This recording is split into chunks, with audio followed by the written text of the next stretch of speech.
नमस्कार मित्रांनो, इन्व्हेस्टमेंट माहिती यूट्यूब चॅनलवर तुमच्या सगळ्यांचे स्वागत आहे.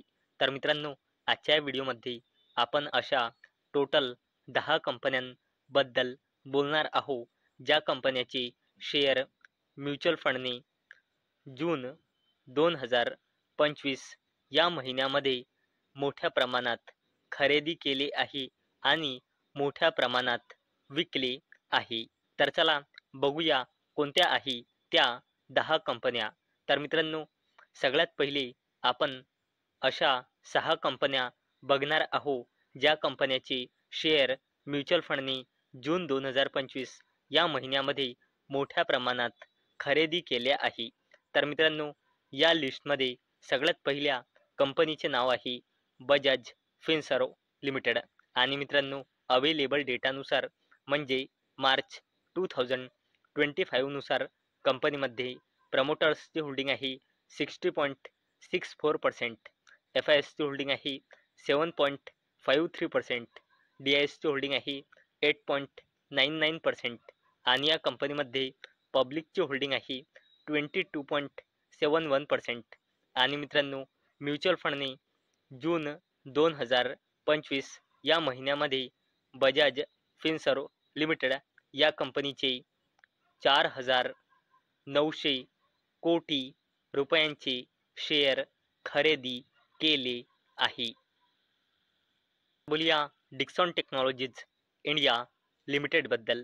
आणि मित्रांनो, अवेलेबल डेटानुसार म्हणजे मार्च 2025 नुसार कंपनीमध्ये प्रमोटर्सची होल्डिंग आहे 32.27%, एफ आय एसची होल्डिंग आहे 21.81%, डी आय एसची होल्डिंग आहे 23.07% आणि या कंपनीमध्ये पब्लिकची होल्डिंग आहे 22.86%.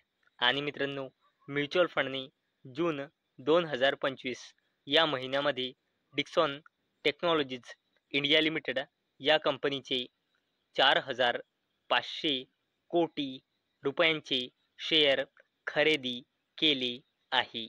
चला आता बोलूया बायोकॉन लिमिटेडबद्दल.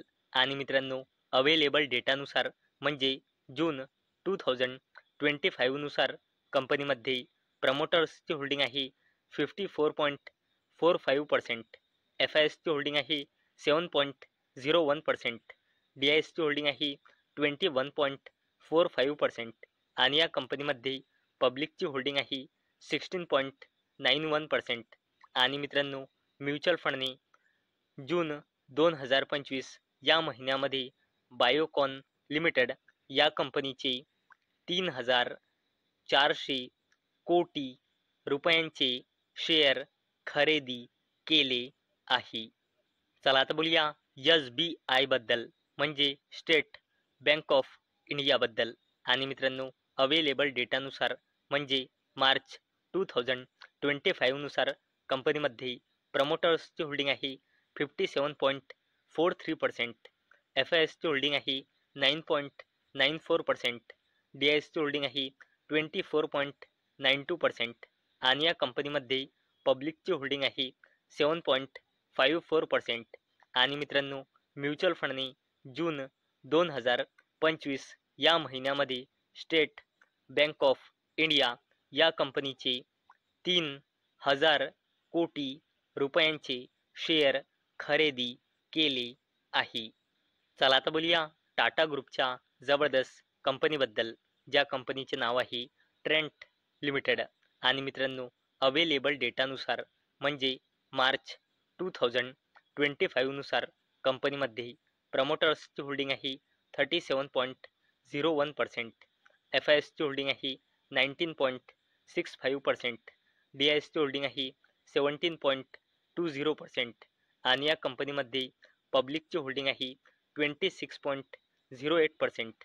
आणि मित्रांनो, म्युच्युअल फंडने जून 2025 या महिन्यामध्ये ट्रेंट लिमिटेड या कंपनीचे 3,900 कोटी रुपयांचे शेअर खरेदी केले आहे. चला आता बोलूया NTPC लिमिटेडबद्दल.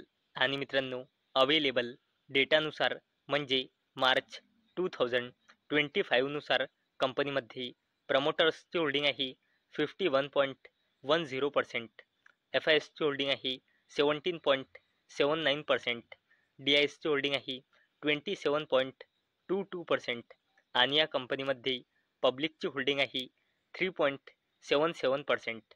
आणि मित्रांनो, म्युच्युअल फंडने जून 2025 या महिन्यामध्ये NTPC लिमिटेड या कंपनीचे 2,800 कोटी रुपयांचे शेअर खरेदी केले आहे. तर मित्रांनो, आतापर्यंत आपण 6 अशा कंपन्या बघितल्या ज्या कंपन्याचे शेअर म्युच्युअल फंडने जून 2025 या महिन्यामध्ये खरेदी केले आहे. आणि मित्रांनो, आता आपण पुढे अशा 4 कंपन्या बघणार आहोत ज्या कंपन्याचे शेअर म्युच्युअल फंडने जून 2025 या महिन्यामध्ये या कंपन्याचे शेअर सेल केले आहे. चला आता बोलूया अशा कंपनीबद्दल ज्या कंपनीचे निफ्टी 50 मध्ये HDFC बँक लिमिटेड नंतर सगळ्यात जास्त वेटेज आहे आणि त्या कंपनीचे नाव आहे ICICI बँक लिमिटेड. आणि मित्रांनो, अवेलेबल डेटानुसार म्हणजे मार्च 2025 नुसार कंपनीमध्ये FISची होल्डिंग आहे 45.83%, DISची होल्डिंग आहे 44.77% आणि या कंपनीमध्ये पब्लिकची होल्डिंग आहे 9.12%.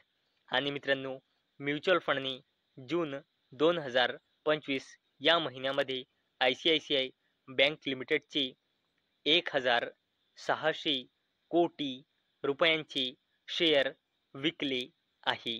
चला आता बोलूया मुकेश अंबानीजीच्या कंपनीबद्दल ज्या कंपनीचे नाव आहे रिलायन्स इंडस्ट्रीज लिमिटेड. आणि मित्रांनो, अवेलेबल डेटानुसार म्हणजे मार्च 2025 नुसार कंपनीमध्ये प्रमोटर्सची होल्डिंग आहे 50.10%, FISची होल्डिंग आहे 19.07%, DISची होल्डिंग आहे 19.36% आणि या कंपनीमध्ये पब्लिकची होल्डिंग आहे 11.29%. आणि मित्रांनो, म्युच्युअल फंडने जून 2025 या महिन्यामध्ये रिलायन्स इंडस्ट्रीज लिमिटेड या कंपनीचे 1,500 कोटी रुपयांचे शेअर विकले आहे. चला आता बोलूया अशा कंपनीबद्दल ज्या कंपनीचे निफ्टी 50 मध्ये सगळ्यात जास्त वेटेज आहे आणि त्या कंपनीचे नाव आहे HDFC बँक लिमिटेड. आणि मित्रांनो, अवेलेबल डेटानुसार म्हणजे जून 2025 नुसार कंपनीमध्ये FISची होल्डिंग आहे 48.84%, DISची होल्डिंग आहे 35.77% आणि या कंपनीमध्ये पब्लिकची होल्डिंग आहे 15.19%. आणि मित्रांनो, म्युच्युअल फंडने जून 2025 या महिन्यामध्ये HDFC बँक लिमिटेडचे 1,500 कोटी रुपयांचे शेअर विकले आहे. चला आता बोलूया इन्फोसिस लिमिटेड बद्दल. आणि मित्रांनो, अवेलेबल डेटानुसार म्हणजे मार्च 2025 नुसार कंपनीमध्ये प्रमोटर्सची होल्डिंग आहे 14.60%, FISची होल्डिंग आहे 32.89%, DISची होल्डिंग आहे 38.32% आणि या कंपनीमध्ये पब्लिकची होल्डिंग आहे 13.72%. आणि मित्रांनो, म्युच्युअल फंडने जून 2025 या महिन्यामध्ये इन्फोसिस लिमिटेड या कंपनीचे 1,500 कोटी रुपयांचे शेअर विकले आहे. तर मित्रांनो, आजच्या व्हिडिओमध्ये आपण टोटल 10 कंपन्या बघितल्या ज्यामधल्या 6 अशा कंपन्या होत्या ज्या कंपन्याचे म्युच्युअल फंडने जून 2025 या महिन्यामध्ये मोठ्या प्रमाणात शेअर खरेदी केले आहे. आणि नंतर 4 अशा कंपन्या बघितल्या ज्यांचे शेअर म्युच्युअल फंडने जून 2025 या महिन्यामध्ये या कंपन्याचे शेअर मोठ्या प्रमाणात म्युच्युअल फंडने विकले आहे. आणि मित्रांनो, अशा आपण आजच्या व्हिडिओमध्ये टोटल 10 कंपन्या बघितल्या. तर मित्रांनो, मला अपेक्षा आहे हा व्हिडिओ तुम्हाला इन्फॉर्मेटिव्ह वाटला असेल. तर मित्रांनो, जर तुम्हाला हा व्हिडिओ इन्फॉर्मेटिव्ह वाटला असेल तर या व्हिडिओला लाईक करा आणि चॅनलला सबस्क्राईब करा. आणि मित्रांनो, हा व्हिडिओ फक्त आणि फक्त एज्युकेशन पर्पजसाठी बनवलेला आहे. माझ्याकडून काहीही रेकमेंडेशन नाही की तुम्ही या स्टॉक्सना बाय करा, सेल करा किंवा होल्ड करा. तर चला भेटूया नेक्स्ट व्हिडिओमध्ये. तोपर्यंत टाटा, बाय बाय.